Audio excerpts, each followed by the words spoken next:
All right, we are going to discuss about CodeWhisperer, which is from AWS, and there are other tools offered by other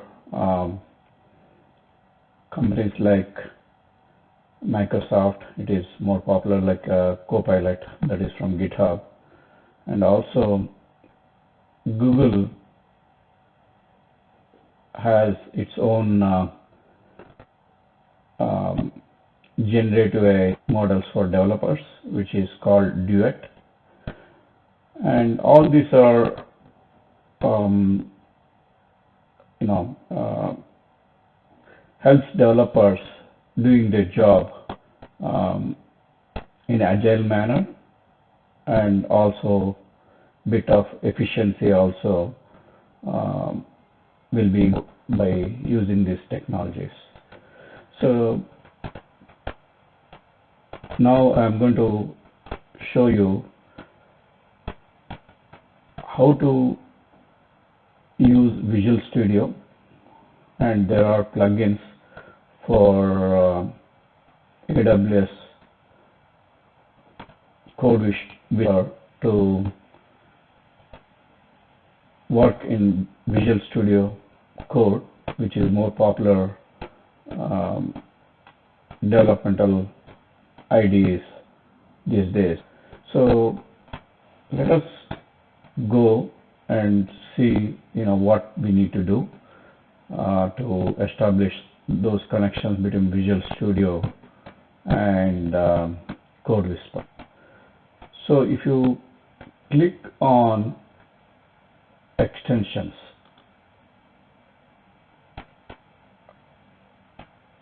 it will give a bunch of extensions, and if you type, actually, since I already loaded, I think this is the one which we need to be using to use CodeWhisperer within Visual Studio. So which already I configured, and once you configure, I think it will give the various options for you to get connected with your AWS account and resources, right? So here, since already I established the connection, so this is something I'm using right now. So all you need is your access key and secret key. I think these are for any user within AWS IAM. These keys are available to make like any API calls or command line interfaces. So these are needed. So I already have as part of this default profile. So I think if you go to edit, I think it will show briefly. So there is some confidential information, so that's why I didn't want to show the details, but it's very simple process. You can get connected, and once you get connected, you'll get the connection here as shown, and also CodeWhisperer will be shown here. So that means you are ready to do your developmental with Visual Studio using the CodeWhisperer. Okay, let us go and create one quick file with some Python. Okay, and I'm going to name it as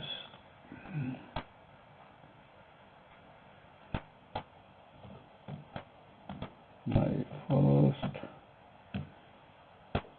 CodeWhisperer file. Okay,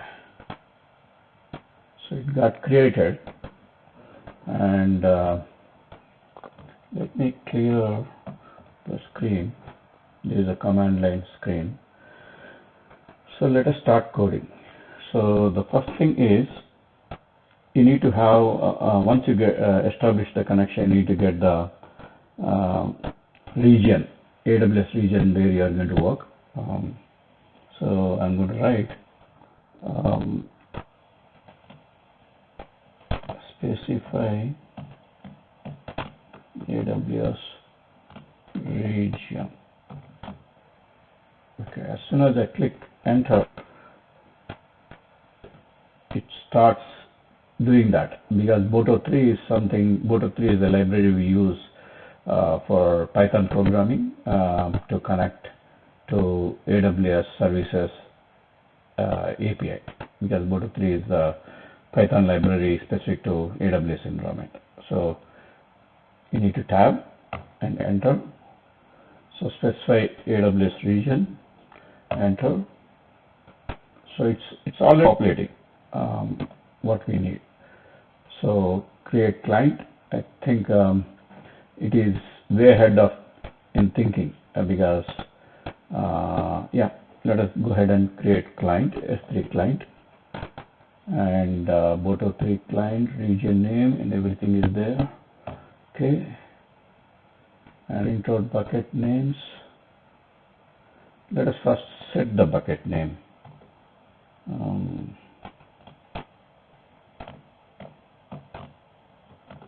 S3, sorry,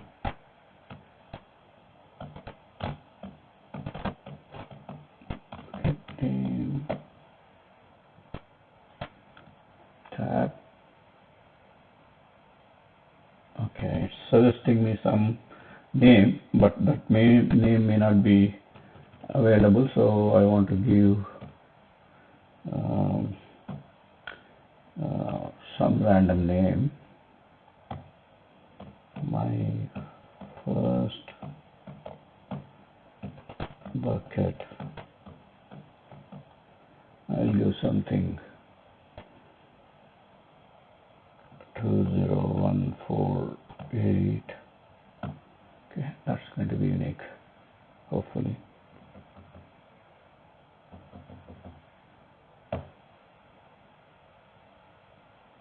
Okay, create bucket. Okay, let us type create S3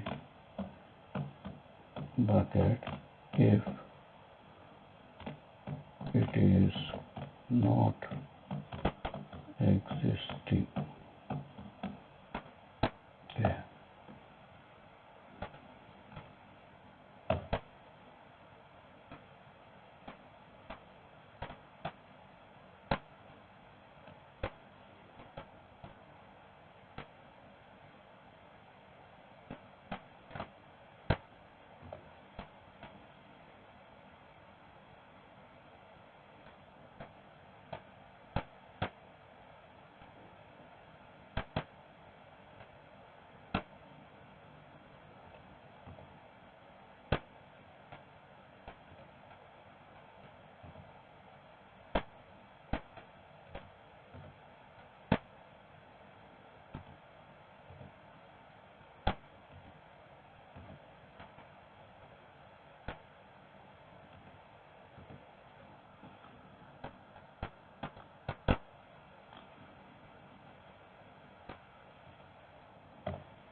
Okay, where are we? Create bucket if it is not existing.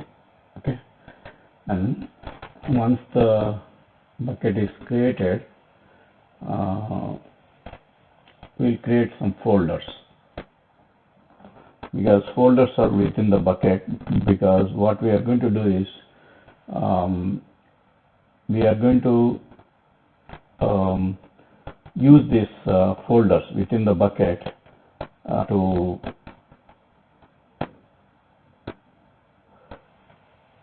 put some objects within those buckets. So let us see.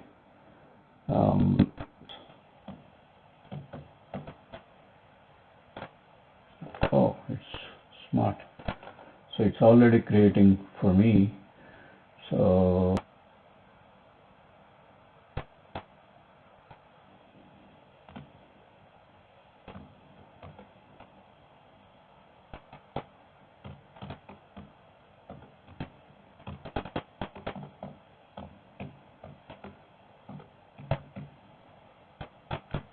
uploads to S3 bucket.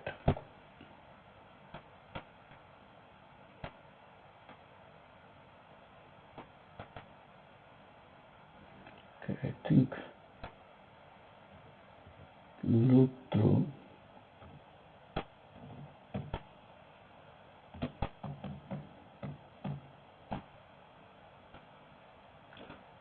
files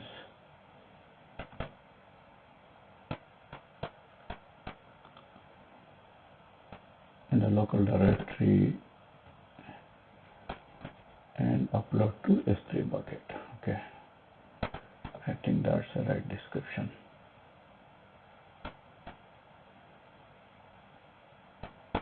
I think we can remove this, guys.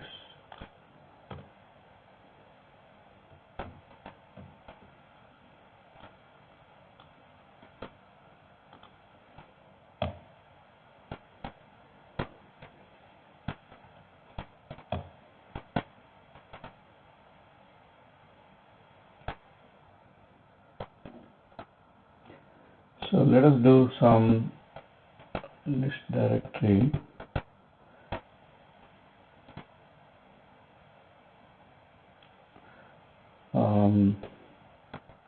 Let us do like check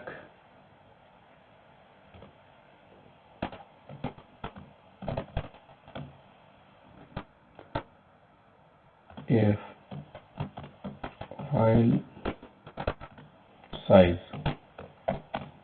is greater than say 1000 bits,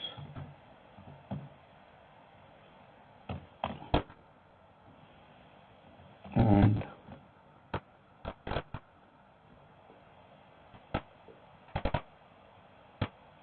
if it is greater than, upload to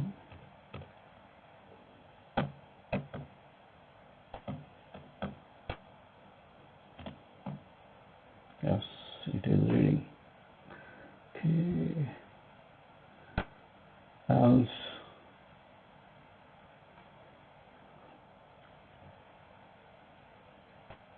it will upload to small files, right? So let us make this little bit interesting. File extension type. Okay, it is getting extension. Find file extension. Okay, it got file extension.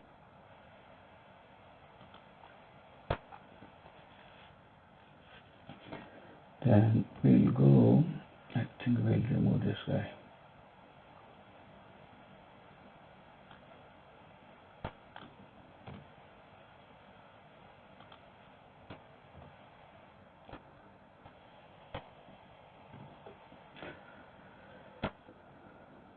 Check if there is an S3 folder. If there is S3 folder for file extension. Okay, oh, it is giving file extension. Okay,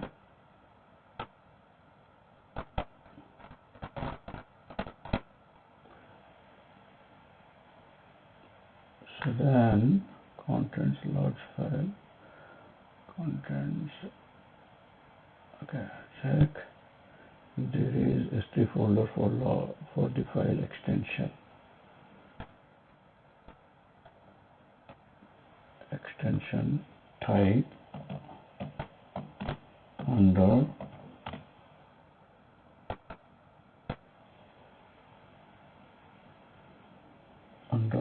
large folder. If not, create it.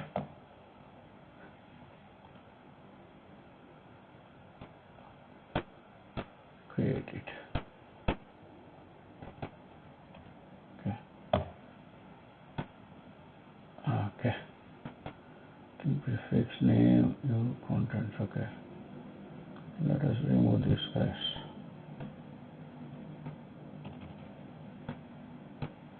If okay.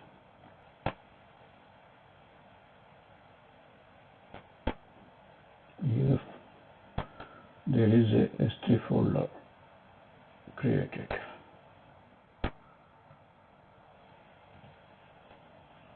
Okay.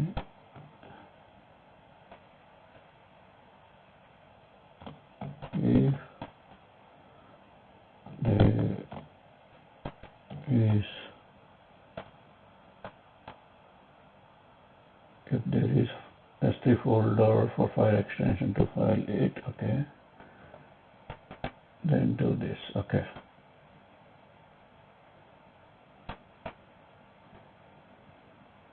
Okay. Sounds good. Okay, print file. Okay.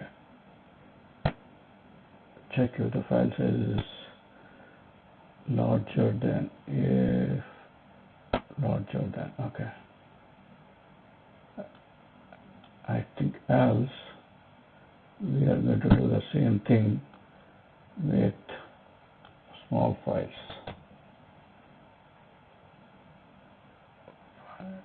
Okay.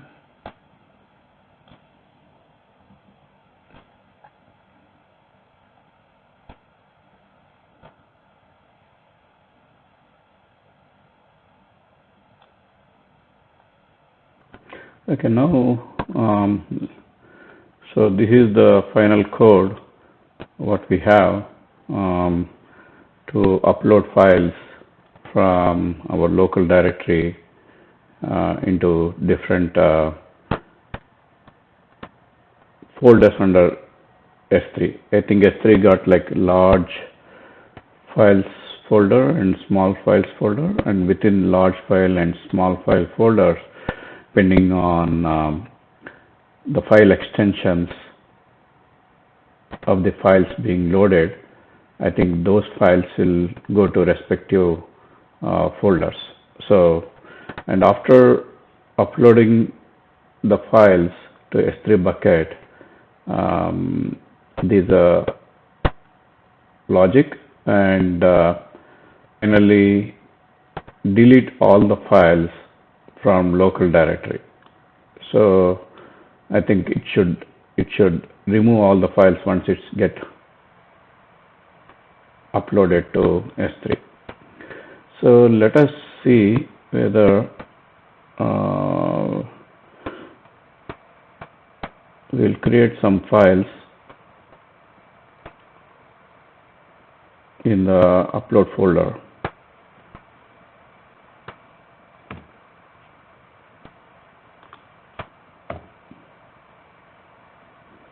Okay.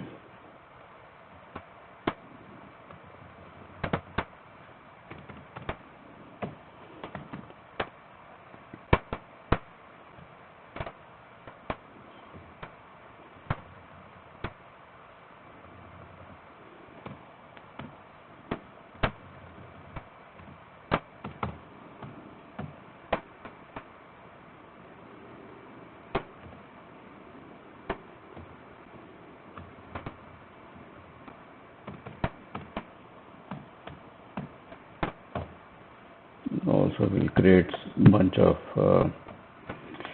small files too.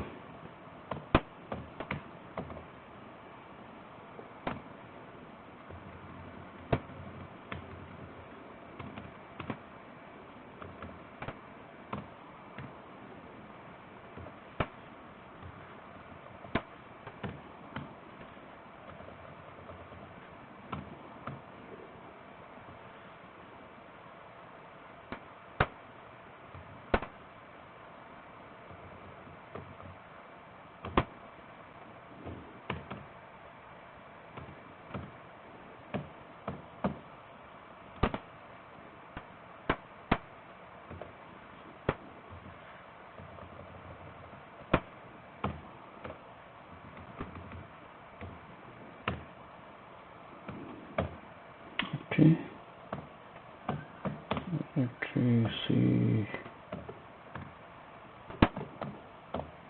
temp upload. Let us see how many files we got.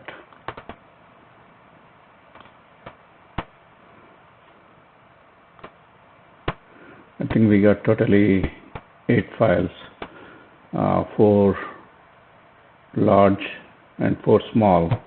Within those 4 small, there are 2 PDF files and 2 text files. Same thing with the large files too. So let us run this script and see where. Okay.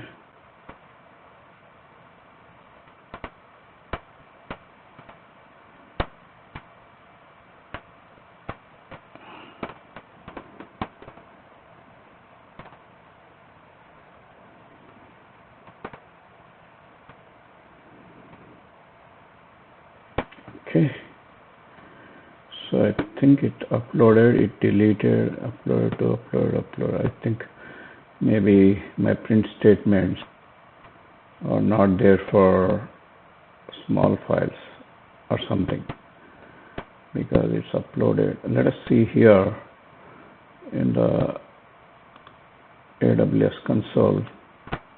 Okay, my first bucket is there, large files got created, PDF files, okay, large PDF, text file, 2 large, I think there are 2, okay, 2 small, and 2 small, okay, but what happened to my large file? Let us see directory.